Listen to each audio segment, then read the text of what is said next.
Hello friends, good morning. নিয়ে চলে এসেছি আবার একটি ছোট্ট মিনি ব্লগ। তো সকালবেলা ঘুম থেকে উঠেছি হচ্ছে আজকে 6টা। তো আজ খুব গরম পড়েছে, কদিন ধরেই ভীষণ ভীষণ গরম। তোমরা তো সবাই জানো অবস্থা খুবই খারাপ। এদিকে তো বড়বাবুরও শরীরটা ভীষণ খারাপ করেছে, ওর প্রেশার বেড়েছে। তো এক্সট্রা কেয়ার তো দরকারই। তো যাই হোক, উপরের কাজ নিচের কাজ তো মোটামুটি সেরে এসেছি। এবার উপরের কাজটা ঝটপট আছে সারতে হবে, বড়বাবু বেরোবে, প্লাস এসিটা সার্ভিস করতে আসবে। তো একটা ঝামেলার ব্যাপার আছে, তো তাড়াতাড়ি কাজটা সেরে নিই। চলো, দেখা হচ্ছে আবার কিছুক্ষণ বাদে। আগে কাজ সেরে নিই। তারপরে আমি সমস্ত কাজ সেরে চলে এসেছিলাম পুজোটা করতে। পুজোটা আগে সেরে ফেললে অনেকটাই ভালো লাগে, অনেকটা সুবিধা হয়, সেই কারণেই তাড়াতাড়ি করে পুজোটা সেরে ফেলি। আর এখানে বোর্ডে পাখার লাইন লাগিয়ে দিয়েছে গরমের জন্য, তো সেটাই চালিয়ে বেশ পুজো করতে ভালোই লাগছে। তারপরে দেখো, বলতে না বলতে চলে এসেছে হচ্ছে এই যে এসি সার্ভিস করতে। তো এখানে তো এসি সার্ভিস করার জন্য কাউকে না কাউকে থাকতেই হবে, তো বড়বাবুকে থাকতেই হবে।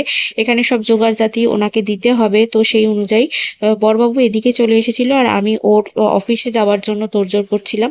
ওর ব্রেকফাস্ট করে দেওয়া সমস্ত কিছু আমি ওই দিকটা সামলাচ্ছিলাম।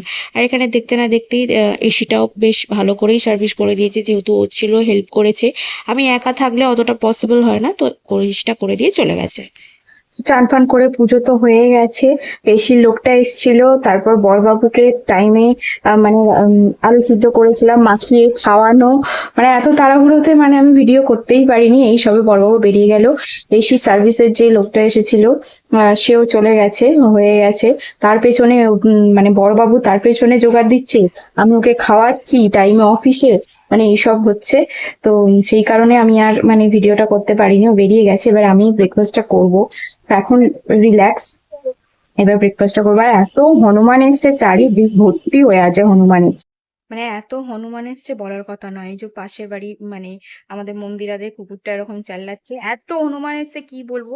গাছের বেগুনগুলো থাকলে হয় সব নষ্ট হয়ে যাবে, সব খেয়ে চলে যাবে। এখন এত এদিক ওদিক লাফালাফি করছে, আমি ওপরে ভয়ে যেতে পারছি না। তো যাই হোক, এখন ওপরে গিয়ে লাভ নেই, তো আমি ততক্ষণ ব্রেকফাস্টটা করে নিই। এই যে ছাদে বসে আছে, দাঁত খিঁচুচ্ছে, কি করছে যেন একদম। হুম। আজ ব্রেকফাস্টে আমি আম কেটেছি, এগুলো দিদু নিয়ে এসেছিল, আর লিচু।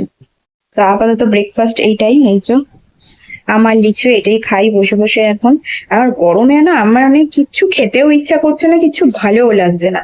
গরমে যে এটা ওটা খাবো ভালো লাগছে না, এই ফলটাই একটুখানি খাই, তারপর যা হবে। কিছু যদি ইচ্ছা করে খাবো, আর না হলে সেই একেবারে লাঞ্চ করে নেবো। তো লাঞ্চ একদম সিম্পলি হচ্ছে, যেহেতু বড়বাবু প্রেশারটা বেড়েছে, সেহেতু ওকে হালকা পাতলা খাবারই দিতে হবে। মাছ মাংস ডিম তো একদম দেওয়া হচ্ছে না, ডক্টর একদম বারণ করে দিয়েছে, মাটন একদম না। তো চিকেনটা হালকা পাতলা করে দেওয়া হচ্ছে, মোটামুটি খেয়েছে। আর মাছ দেওয়া হচ্ছে, ডিম আর মাটন একদম না, একদম বারণ। তো ওই হিসাবেই রান্না হচ্ছে। আজকেও সিম্পল রান্না হয়েছে, ভাত ডাল, তারপরে শাক ভাজা, আর তরকারি হয়েছে, ঝোল মতো হয়েছে। আর মাছ ওকে করে দিয়েছে, আমাদের যদি ডিম পরে করবে, না হলে মামুনি বলেছে মাছ নিয়ে আসবে পরে করবে।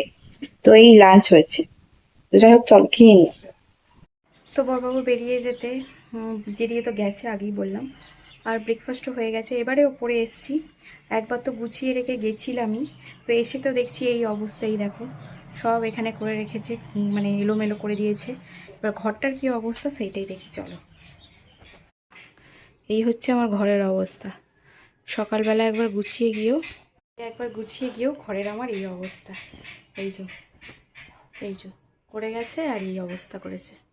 ঘরময় আবার নোংরা করেছে, আবার আমাকে এগুলো পরিষ্কার করতে হবে। তো চলো পরিষ্কার করি, আর কি করব। আমাকে আবার ঘর মুছে সব কিছু পরিষ্কার করতে হলো। আবার আমাকে ডবল করে ঘর মুছে ঘর পরিষ্কার করতে হলো, ধুলোতে এত কিছুতে ডবল করে খাটুনি। যেমনি গরমে ভালো লাগছে না, তেমনি একটার পর একটা। এই যে ঘর পরিষ্কার করতে হলো। এখনো পর্যন্ত আমি স্নান করে চুলও আঁচড়াইনি, কিচ্ছু মুখে ক্রিমও মাখিনি। এবার একটু টাইম পেয়েছি, এবার করি। এই সব চুল ফুল আঁচড়ে সিঁদুরটা পরলাম। বসার এখনো টাইম হয়নি, সুযোগ হয়নি। ভাবলাম কাজ শেষ, বসতে সবে যাচ্ছি, দেখলাম উপরে জল শেষ। তো আবার নিচে যাও, জল নিয়ে আসো, তারপর বসতে পারবো। চলো নিচে থেকে জল নিয়ে আসি।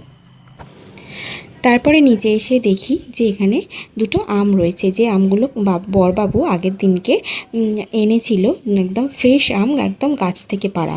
তো সেই জন্যই মনে হলো চলো একটুখানি পোড়া আমের শরবত বানানো যাক। সেই হিসাব মতো আমটাকে ভালো করে পুড়িয়ে একটু শরবত বানানোর চেষ্টা করেছি। আমি এর আগে কোনো দিনও বানাইনি, এই ফার্স্ট টাইমই বানাচ্ছি, জানি না কীরকম কী হবে, তবে চেষ্টা করা যাক। তো তার মধ্যে একটুখানি চিনি, আমটাকে পুড়িয়ে নিয়ে একটু মিক্সারে গ্রাইন্ড করতে হবে, তার জন্য একটু চিনি, আর ছিল না হচ্ছে জলজিরা। তো আমাদের রানীকে বললাম যে যা তো মা একটুখানি দোকান থেকে জলজিরা নিয়ে আয়। তো চট করে দৌড়ে গিয়ে আমাকে জলজিরা দুটো প্যাকেট নিয়ে এসে দিয়েছে। তো তার মধ্যে এই জলজিরাটাও দিয়ে দিয়েছি। তাহলে চিনি, নুন, একটু গোলমরিচ, জলজিরা, ধনে গুঁড়ো এসব দিয়েই বানিয়েছিলাম হচ্ছে কাঁচা আমের শরবত। খেতে কিন্তু ভীষণ সুন্দর হয়েছিল। তো তোমরাও বানিয়ে দেখতে পারো। তো আজকের ভিডিওটা এই পর্যন্ত, তাই দেখা হচ্ছে অন্য কোনো ভিডিওতে।